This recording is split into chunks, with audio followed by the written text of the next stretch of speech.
Podem assentar, meus irmãos.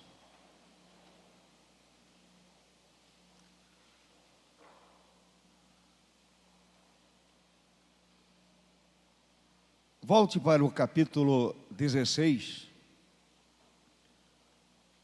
do Evangelho do Senhor, escrito por Lucas.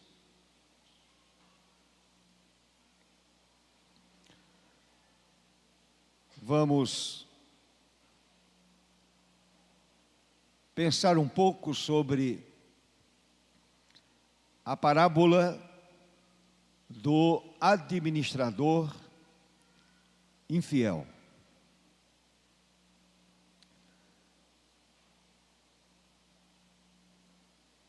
Querido Deus, dependemos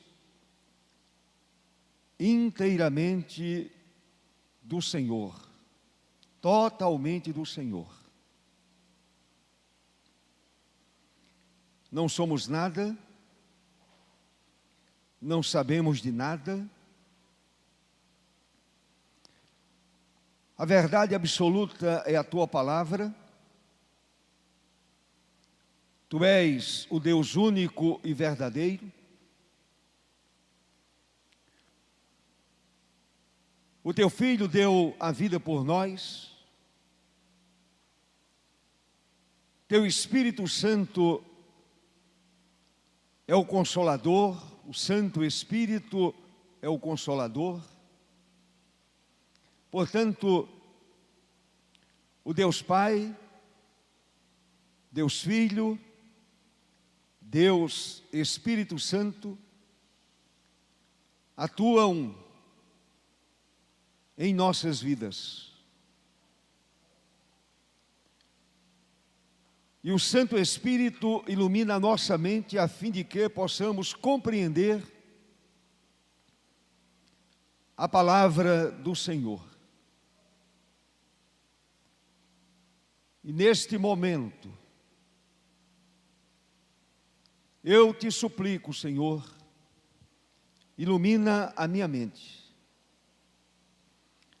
de tal sorte que as pessoas compreendam a Tua palavra,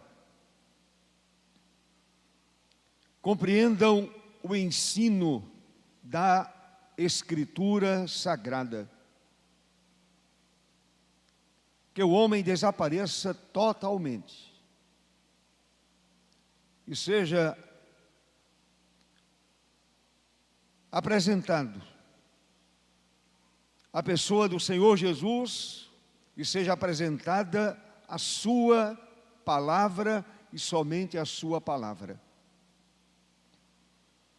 Assim, ó Deus, oramos e agradecemos pelos méritos de Jesus, nosso Senhor, nosso mediador. Amém. Amém. Continue com a sua Bíblia aberta.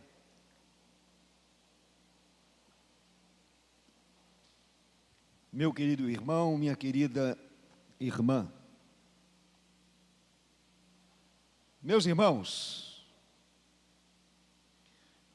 de todas as parábolas contadas por Jesus, a parábola do administrador infiel, que nós lemos como leitura bíblica devocional, é, sem dúvida, a de mais difícil interpretação. Alguns estudiosos da Escritura Sagrada a consideram como a cruz dos intérpretes bíblicos. Essa dificuldade, e aqui eu cito o nome do reverendo Antônio Almeida, que já está com o Senhor há bastante tempo, foi professor do Seminário Presbiteriano do Norte. Segundo o reverendo Antônio de Almeida,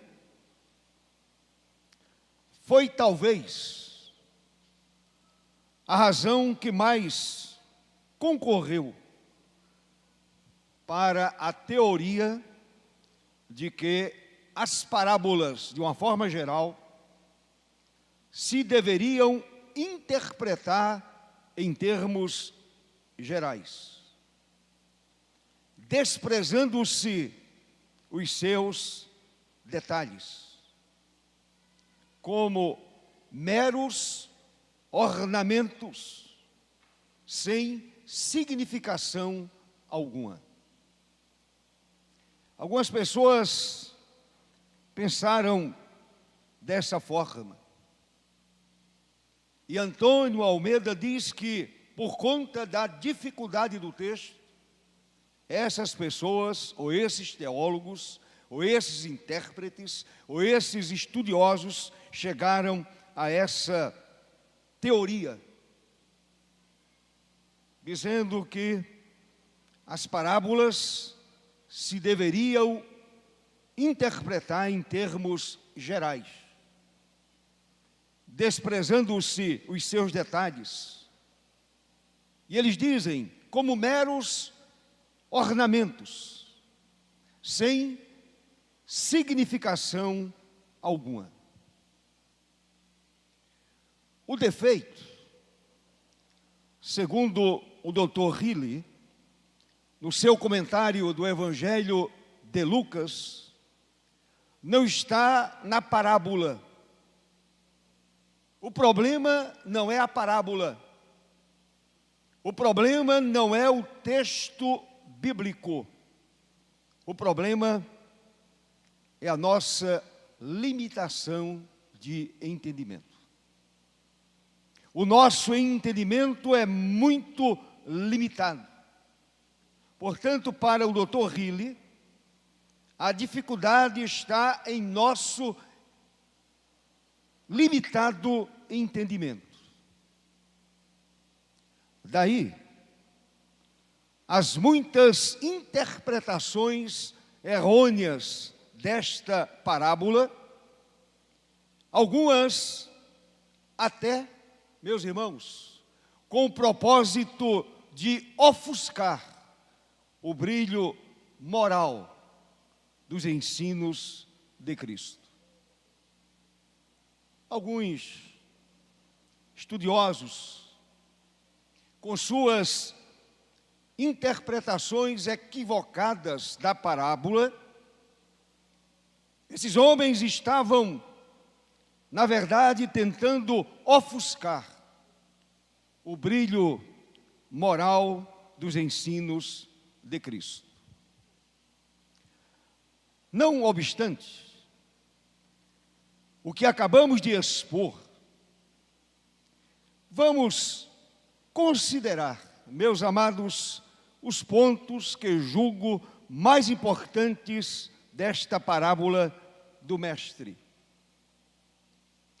Baseando a nossa palavra nas partes consideradas como a cruz do intérprete bíblico. É claro que quem sou eu? Não sou, como já disse, nenhum teólogo, mas eu fui em busca, meus irmãos, de fontes que, ao meu ver, são fontes mais autorizadas.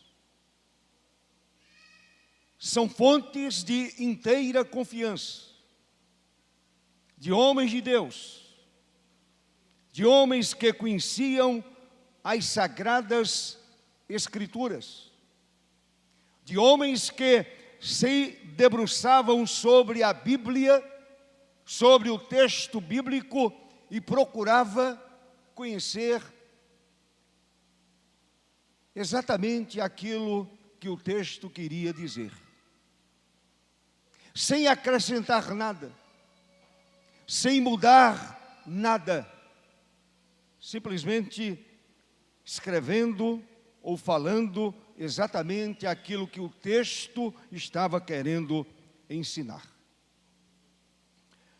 Meus irmãos, o Senhor, voltando para a parábola, o Senhor continua seu ensino por parábola. O capítulo 15 nos mostra o Senhor ensinando pelo menos 3 parábolas, ou ensinando através de 3 parábolas.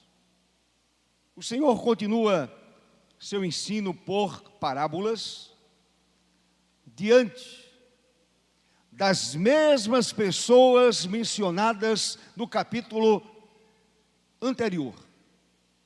Isto é, o capítulo 15. O Senhor está falando para as mesmas pessoas que ouviram as parábolas da ovelha perdida, da dracma perdida, a parábola do filho perdido ou a parábola do filho pródigo. O auditório se constituía dos discípulos que estavam presentes, diz o verso 1.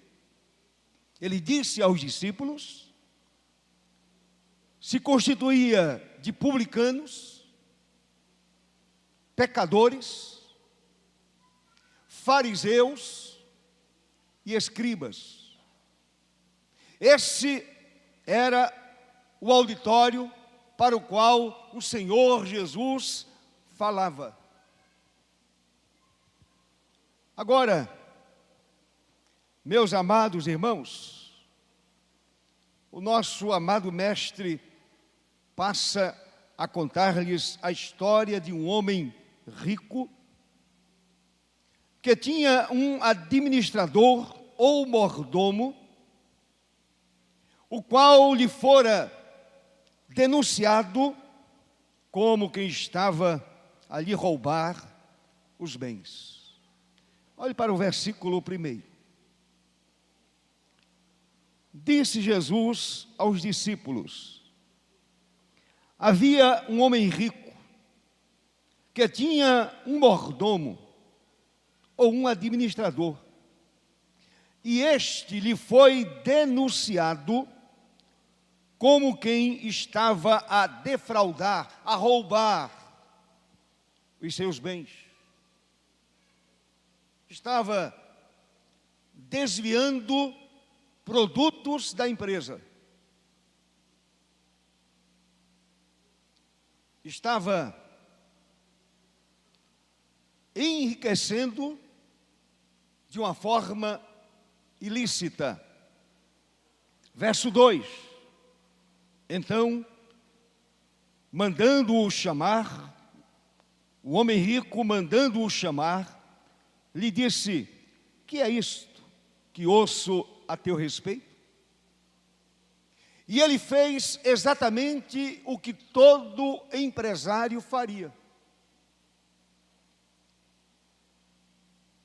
Qualquer dono de um negócio, de uma empresa, faria a mesma coisa.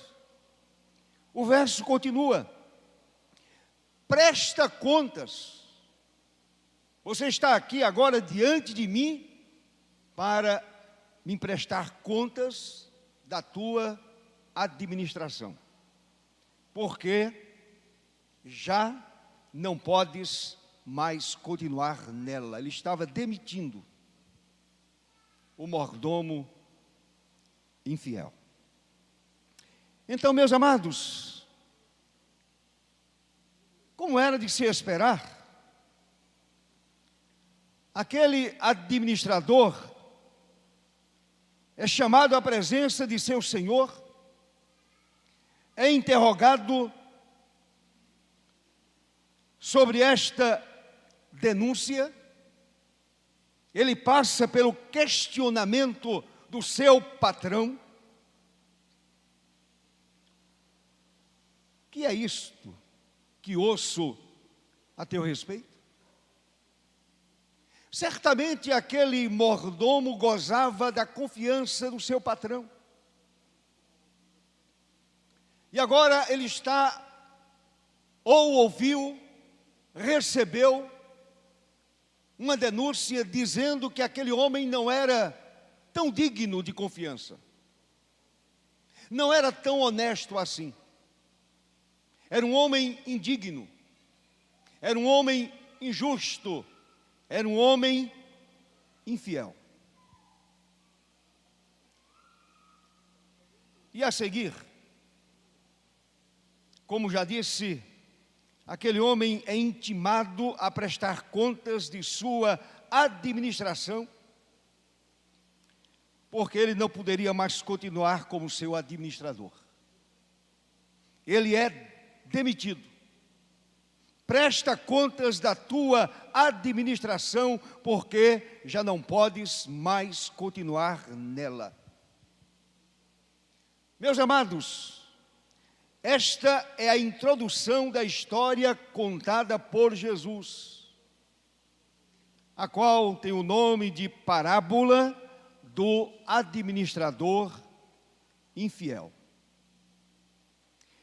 Proferida com vista às diferentes classes de pessoas há pouco mencionadas: publicanos, pecadores, fariseus e escribas e os próprios discípulos do Senhor.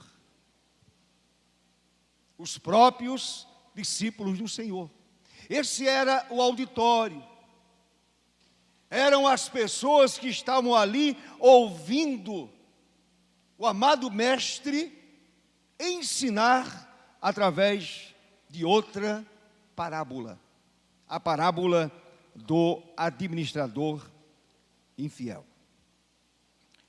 Meus irmãos, eu quero destacar dois fatos importantes para a compreensão da parábola. Primeiro, a prestação de contas do administrador infiel. E, em segundo lugar, apresentar outras dificuldades de interpretação da parábola. Então, vamos olhar de perto a prestação de contas do administrador infiel. Intimado, o administrador a prestar contas de sua administração, ele pergunta a si mesmo. Se você olhar para o verso 3, ele pergunta a si mesmo. Ele faz a seguinte pergunta: que farei, pois, se o meu Senhor me tira a administração? Verso 3. Que farei, pois, o meu Senhor me tira a administração? O que vai acontecer comigo? E o verso 3 continua, aquele homem perguntando a si mesmo: trabalhar na terra não posso. Talvez por uma questão de orgulho ou de vaidade, ou simplesmente era um homem de uma certa idade, ou idade avançada. Trabalhar na terra não posso. Ser um agricultor está fora de cogitação. Não posso me dedicar ao cultivo da terra. Trabalhar na terra não posso. E ele diz: também de mendigar tenho vergonha. Duas coisas que passaram pela cabeça dele: trabalhar como agricultor não é uma boa ideia. Esmolar é outra ideia que não pode ser colocada em prática.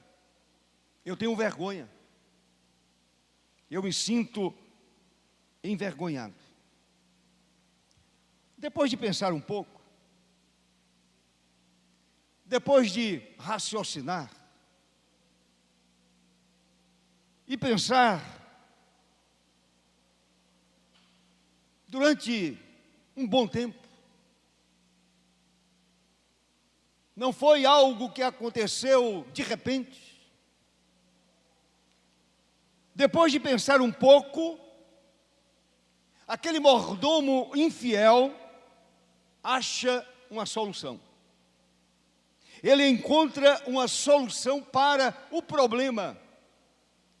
E diz, verso 4, olhe para o verso 4. Eu sei o que farei, para que, quando for demitido da administração, me recebam em suas casas. Ele pensa e depois ele diz, eu sei o que farei. Eu encontrei a solução para o meu dilema. Eu encontrei a resposta para o meu problema pessoal.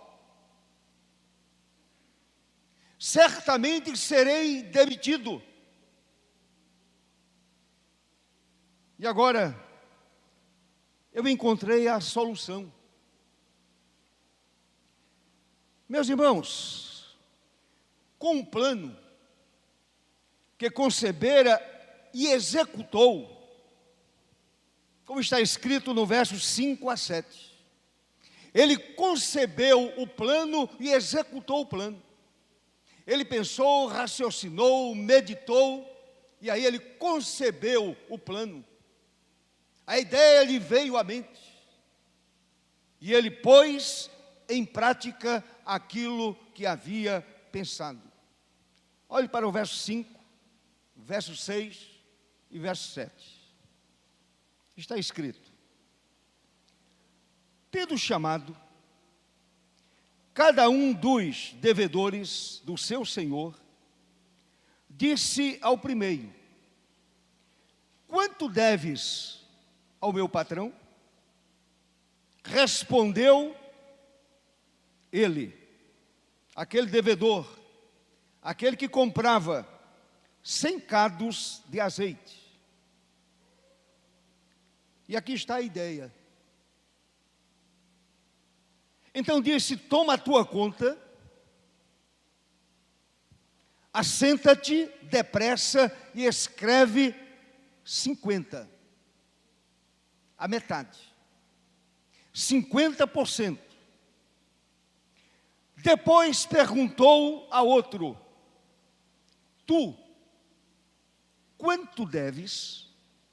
Respondeu ele: 100 coros de trigo. Disse-lhe: toma a tua conta e escreve 80, 20%. Meus irmãos, deixe-me dizer uma coisa. 100 cados de azeite equivalia a mais de 3.000 litros de azeite. Mais de 3.000 litros de azeite. Aquele homem devia exatamente mais de 3.000 litros de azeite. O outro devia 100 coros de trigo. Mais de 36.000 litros.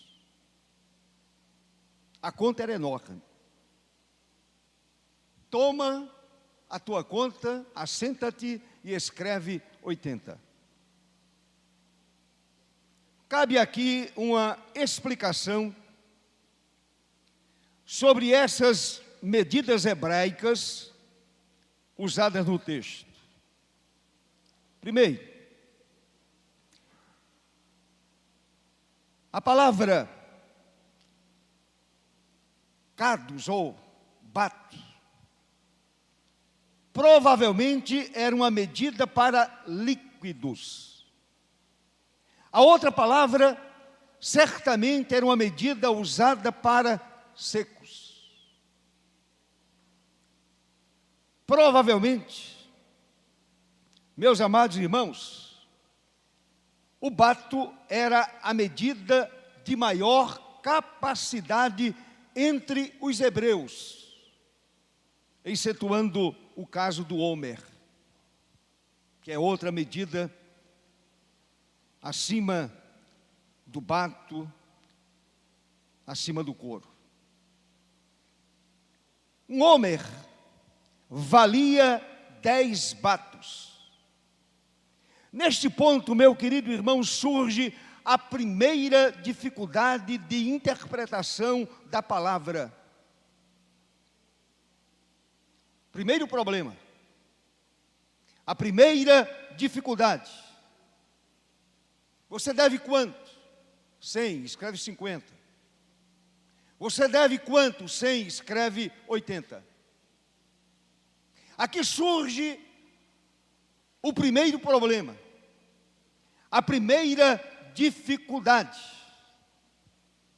de interpretação da parábola, cuja explicação aceita pelos melhores estudiosos é a seguinte. Preste atenção. Supõe-se que o mordomo da parábola preparava duas contas, ou duas escritas. Uma para apresentar ao seu senhor e outra para as suas transações com os trabalhadores ou rendeiros. Ele tinha, digamos assim, duas contabilidades. Uma ele apresentava ao seu patrão. A outra era apresentada aos trabalhadores ou rendeiros. Em face da intimação recebida para prestar contas de sua administração,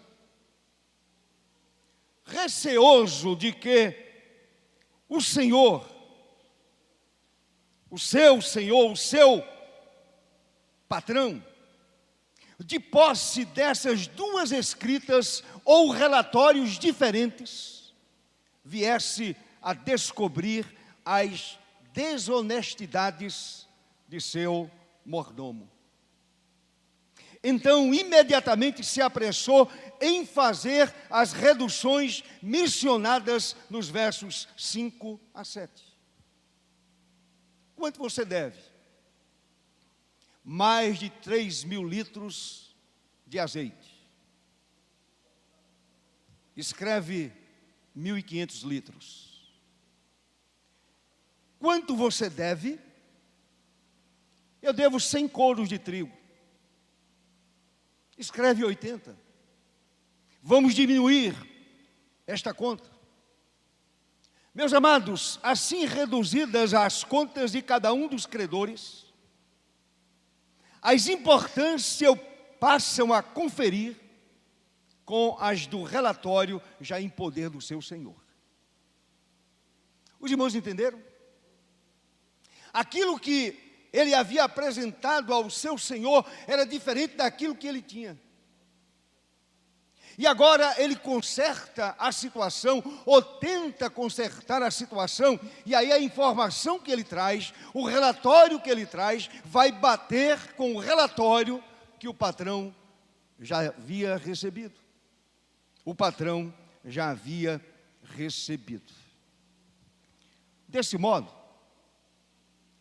para os trabalhadores ou rendeiros, o mordomo, com a redução de seus débitos, praticou um ato de retidão, de lisura.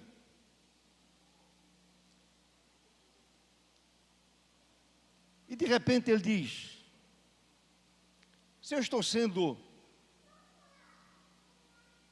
agora honesto com eles, praticando um ato de retidão, de lisura para com eles, conquistando assim, como o mordomo previra a amizade daqueles homens. Ele disse: olha, se eu diminuo a conta, eu vou conquistar a amizade dessas pessoas. Elas se tornarão minhas amigas. Agora, irmãos, deixe-me dizer uma coisa. É muito importante deixar claro que em nenhum momento o Senhor Jesus autoriza a desonestidade, nem a cumplicidade a ela pelo uso do dinheiro desonesto. Porque de repente alguém pode pensar da seguinte forma: aquele patrão elogia o mordomo infiel. Será que Jesus, ele está dando importância? Ou será que o Senhor Jesus está aceitando a desonestidade? Daí a razão da dificuldade da interpretação do texto. Porque Jesus está contando essa parábola. E Jesus era reto, honesto em todo o seu procedimento. Portanto, jamais o Senhor Jesus iria respaldar uma ação desonesta. Jamais o Senhor Jesus iria passar a sua mão sobre a cabeça de um mordomo desonesto. Principalmente nesta questão. Na questão que envolvia dinheiro, e dinheiro adquirido de uma forma desonesta, porque a prática daquele mordomo era antiga. Ele vai prestar contas e tenta resolver a situação porque fora descoberto. Aquilo que ele fraudava estava agora às claras. E nós devemos entender que a palavra do Senhor sempre nos adverte a respeito dessa questão do dinheiro muito mal adquirido. Se você olhar para a carta de Paulo a Timóteo, capítulo 6, verso 10, está escrito: porque o amor do dinheiro é a raiz de todos os males. O que levou aquele homem a se transformar numa pessoa desonesta, num administrador desonesto, num mordomo desonesto? O amor do dinheiro. O amor do dinheiro é a raiz de todos os males. Meus irmãos, o dinheiro em si mesmo não é um pecado. O dinheiro não é bom nem ruim. É algo neutro. Depende de como é usado. Depende de como foi adquirido. Depende de como foi conquistado. E esse mordomo, ele adquiriu alguns bens. Ele granjeou alguns bens. Ele guardou algum dinheiro porque agiu de uma forma infiel. Continua o texto. E alguns, nessa cobiça, se desviaram da fé e a si mesmos se atormentaram com muitas dores. Então, meus amados, a ordem da palavra do Senhor é manter a pureza da vida nessa relação com o dinheiro. é manter a vida cristã pura nessa relação com o dinheiro. Infelizmente, muita gente se perde nessa relação com o dinheiro. Infelizmente, muitos pastores já se perderam com essa relação. Muitos pastores terminaram seus ministérios de uma forma sombria, porque prevaricaram, porque não foram fiéis nessa relação com o dinheiro. Esse mordomo é chamado à presença do patrão, porque fora denunciado. Ele estava desviando mercadoria ou cobrando acima do preço.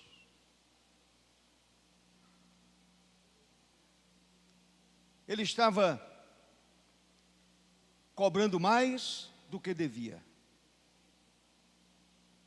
Chegava nas mãos do patrão o dinheiro correto, todavia chegava no seu bolso o dinheiro ilícito, porque ele cobrava acima do preço. Então, meus amados, esta é a primeira, ou o primeiro ponto que eu quero destacar. A prestação de contas do administrador infiel. Jesus não aplaudiu, Jesus não aprovou, em nenhum momento o Senhor Jesus disse que aquele homem agora estava agindo corretamente. E quando a gente for passar para o segundo ponto, que acontecerá no próximo domingo, a gente vai compreender de uma forma muito mais clara o ensino da parábola do administrador infiel, do mordomo infiel, daquele homem infiel, daquele homem que foi demitido por justa causa. Ele foi demitido porque estava roubando. Ele foi demitido porque estava defraudando o seu patrão. Ele estava roubando o seu patrão. Portanto, em nenhum momento, meus queridos irmãos, o ensino moral do Senhor Jesus sofre qualquer tipo de abalo.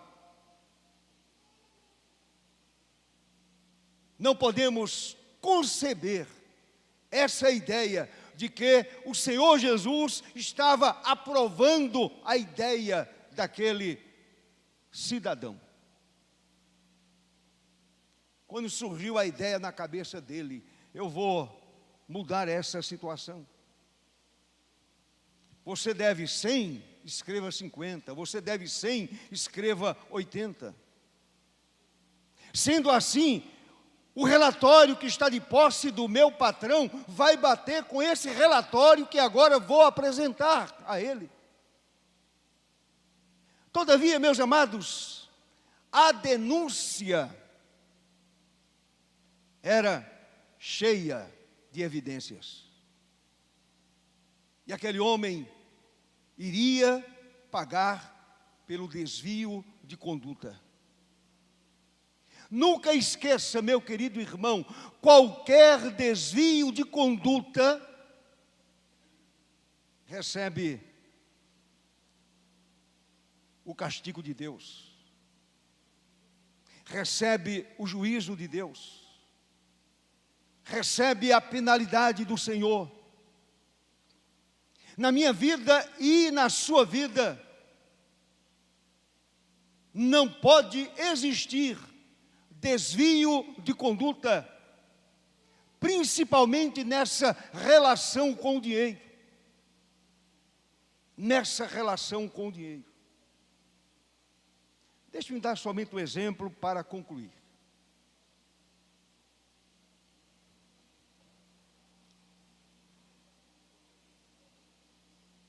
Eu vou ao mercado da produção e uma senhora que frequenta a nossa igreja, durante a pandemia ainda não veio, ela negocia no mercado da produção. Vez por outra eu chego para comprar alguma coisa, sempre compro a ela, e ela pega o envelope e diz: pastor, deposite no gasofilácio.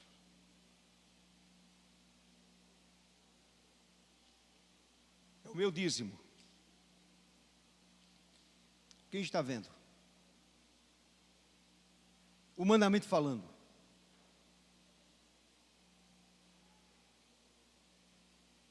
Qual foi a testemunha que viu aquela mulher me passar o seu envelope?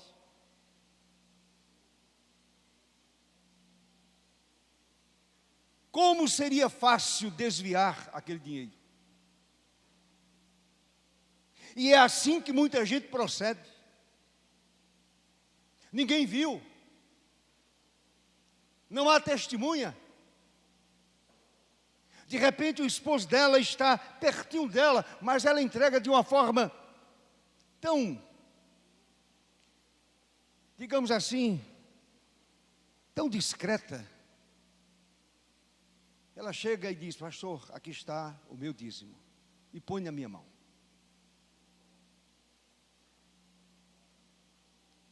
Se eu não tivesse temor a Deus, se não houvesse no meu coração temor ao Senhor, se eu não conhecesse a Bíblia Sagrada, se eu fosse semelhante a esse homem infiel, a esse mordomo infiel, certamente eu estaria usando aquele dinheiro. Porém, há um texto na Bíblia que diz: nada há encoberto que não venha a ser revelado. Certamente, meus amados, esse mordomo infiel imaginou: jamais serei descoberto. O meu patrão está tendo lucro, e eu também estou lucrando com a situação, jamais eu serei descoberto. Todavia, o texto diz no verso 1 que ele foi denunciado. Nada há encoberto que não venha a ser revelado. Então, meus amados, muito cuidado com essa relação. Muito cuidado com qualquer outra coisa que envolva questão moral. É preciso ter muito cuidado. É preciso continuar sendo fiel a Deus em todas as situações da vida. Agindo assim, eu e você seremos honrados pelo Senhor nosso Deus. Agindo assim, eu e você seremos usados pelo Espírito Santo. Agindo assim, eu e você estaremos glorificando o nome do Senhor. O Senhor nosso Deus, entenda isto, meu querido irmão, desaprova qualquer conduta desonesta. Seja ela qual for, tanto faz um pequeno desvio como um grande desvio. É tudo a mesma coisa aos olhos de Deus. Tanto faz você levar para casa um alfinete, como levar para casa uma pepita de ouro. É uma questão de honradez. É uma questão de fidelidade. É uma questão de honrar a Deus com as ações. Glorificar a Deus com as atitudes. Não se envergonhar diante do Senhor. Aquele homem é denunciado e chamado à presença do patrão. Presta conta da tua administração. Que vergonha. Um mordomo infiel senta aqui e agora presta contas da tua administração. Eu não recebi boas notícias a teu respeito. Tu és desonesto. Presta contas. Então, meus queridos, esse é o primeiro ponto. Esse é o primeiro ponto. A prestação de contas do administrador infiel. E quero concluir dizendo, eu e vocês, que recebemos do Senhor dons e talentos, haveremos de ajustar contas com o Senhor também. Não podemos jamais ser infiel ao Senhor nosso Deus, em tudo aquilo que Ele pôs em nossas mãos, para o louvor do seu nome, para a glória do seu nome. Amém.